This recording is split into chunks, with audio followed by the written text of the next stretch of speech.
Alright, this is the presentation on Menemismo and Kirchnerismo. You can follow along in the PowerPoint I submitted to you previously. Some of the economic pros of Menemismo are that he reduced the national debt very temporarily through pegging the peso to the dollar. Menem also used funds that were collected through privatization that he created among all of the Argentine companies such as YPF and Aerolíneas Argentinas. He privatized those companies, used those funds to lower the national debt temporarily. Menem liberalized the economy, which created more of a free market atmosphere. He increased foreign investment and economic growth throughout most of the 1990s. This investment happened to increase modernization of ports, factories, and farms. Some of the cons of Menemismo were that hyperinflation continued. There was a huge tolerance of corruption that went on through his period and then continued to go on through Kirchnerismo as well.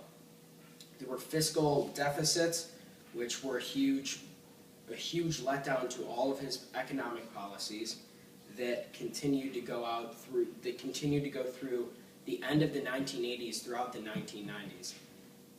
There was false economic stability through the pegging of the peso to the dollar, which meant that he made the peso worth exactly $1.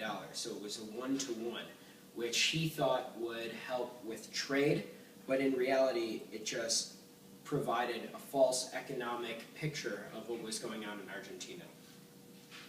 There was corrupt privatization of the state-owned companies that I mentioned before. He thought that these funds would just lower the national debt, which it did, but in return what happened was that a lot of the assets of those companies became worthless and sold out to foreign investors. Some of the social pros of Carlos Menem's policies were that he pardoned top military leaders, which can also be seen as a con due to unfairness and non-strategic releases. The privatization that he issued gave confidence to business owners because small businesses were owned by the people rather than owned by the government. He drastically improved labor conditions in factories for what were called descamisados, which directly translates to shirtless. He helped the working class gain better conditions and better benefits in the workplace. Some of the cons of his social policies are that he tried to change the Argentine constitution to enable him to win and run and win for a second term as president. He continued to do this. He did it one more time, and he attempted to change the constitution again to run for a third term, which ended up failing. He more recently was an illegal dealing of arms scandal. Now, if you'll go to the next slide, I'll talk about the economic pros and cons of Kirchner. One of the pros of her, and Nestor Kirchner and Christina Kirchner both fall under Kirchnerismo. One of the pros of the economic policy of theirs was that they restructured the debt that had been defaulted to foreign investors. There was an unemployment decrease, which was one of the few statistics that's looked at as an example of something that's been done well while Kirchner's been in office. Tourism to Buenos Aires, most specifically, increased, and Aerolíneas Argentinas has been renationalized. Some of the cons of Kirchnerismo is that too many companies have been nationalized, which means that all of these assets have been sold out to foreign investment. There's been overcompensation to the poor. Now, if you ask people in Buenos Aires what they think of Christina Kirchner, most of them have nothing nice to say about her. But if you ask them further, if you say, well, who does she really benefit them? You consistently get the same answer, los pobres, which refers to the most poor people in all of the city of Buenos Aires in Argentina.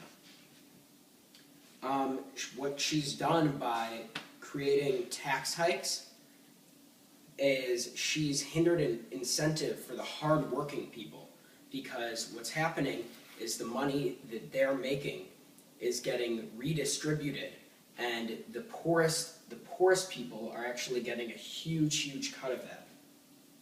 There's continued inflation in Argentina since the Kirchners have been in office, and the peso has gone down, as I've seen with the blue dollar rate, which has gone, just from my time in Argentina when I arrived in January, went from about 6 to the dollar, when the legal rate is about 5 to the dollar. It's gone as high as 9.5 to 10, which shows how weak the Argentine peso is. Some of her social pros is that the less fortunate, the poor people, get a helping hand. Christina Kirchner was the first elected woman president. There was a crime trial law that was pushed by Christina Kirchner. What this means is if someone commits a big crime, rather than getting thrown in jail immediately, they'll get the right to a free trial. She's passed laws for minorities, such as equal marriage, and she's continued to increase benefits for retired people who have worked over 30 years. Some of the cons of her social policies are corruption. One example of this that is very well known in Argentina is when she has rallies, it is said that the supporters of her, the poor people, she'll give empanadas and a Coca-Cola to, so they cheer her on at her rallies, which gives a false label of how she's doing. She's falsely labeled the current economic scenario by releasing false inflation statistics. She was accused of a cancer stunt because what happened was she essentially lied about having cancer when all it was that she knew was a benign tumor.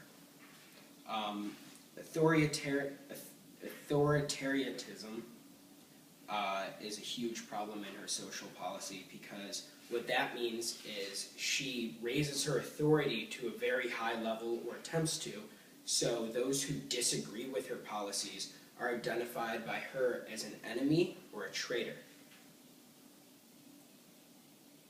If you go to the next slide, there's a link to an Argentine press on Kirchner, and what it was an analysis of a former advisor of Carlos Menem, whose name is Domingo Cavallo, and he analyzed Argentina's current economic situation under Christina Kirchner.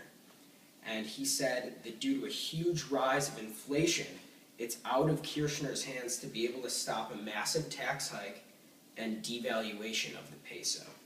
He stated that Kirchner, rather than being responsible and addressing these issues and moving forward, has ignored his recommendations for a stronger, more stable monetary policy. If you look at the next slide, there's a link to a foreign press about Kirchner. And what it is about is a Q&A that Christina Kirchner did at Harvard University. When Christina Kirchner showed up to this, she assumed the students would be very respectful and ask her questions that she wanted to hear that were more on the soft side about Argentina. Now, what happened was these students were very smart and asked her very difficult and straightforward economic questions that she didn't want to answer. She lied about putting out false inflation statistics, and she went as far as down-talking her own country's universities when attempting to mock the students asking questions in the crowd. Because she said, oh, these are the type of questions I'd expect to hear from a University of Buenos Aires school, not from Harvard. If you go to the next slide, there's a link to an Argentine press on Carlos Menem. The current cabinet chief, Juan Medina, made it clear that he doesn't want to see Argentina repeat the mistakes that he thinks Menem made. According to the article, Medina uses Menem's faults as the reason for why Argentina hit the 2001 financial crash, where no one was able to pull out money from the banks. He Medina is working in the same cabinet as Cristina. So what he does, rather than making it look like it's a it's a Kirchner fault for what's going on economically, he makes it look like it was the past government's fault, Menem. Go to the next slide. There's a link to a foreign press on Carlos Menem. The article was written when Menem was stepping in for his new term. So this was in 1989. And one quote from the article is, Menem, it was referring to Menem, deserves a way to define Peronism in his own constructive way.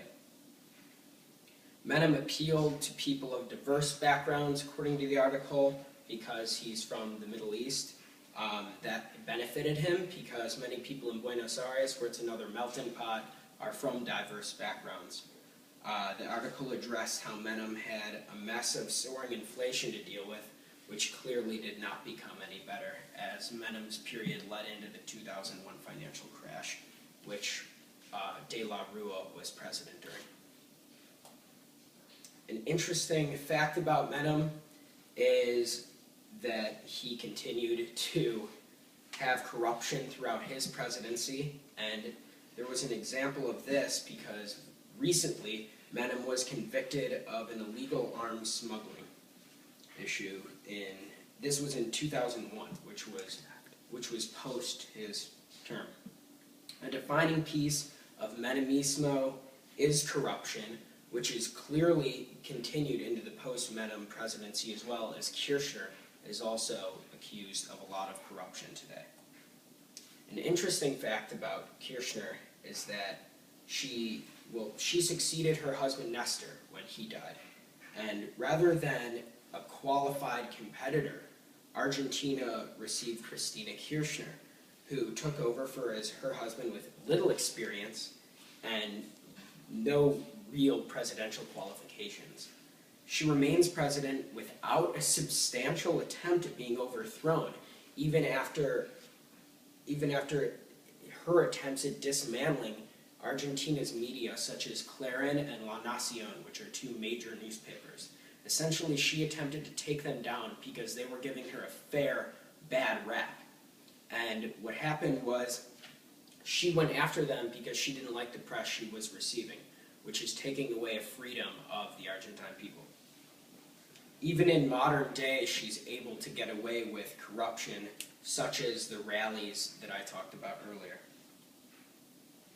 If you go to the next slide, I'm going to explain to you why Menem is similar to Peronism, or different than Peronism.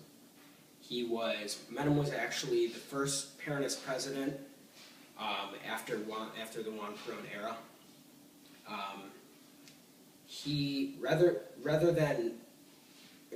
It's very contradictory how Menem executed several economic reforms when two of the foundations of Peronism are protectionism and populism.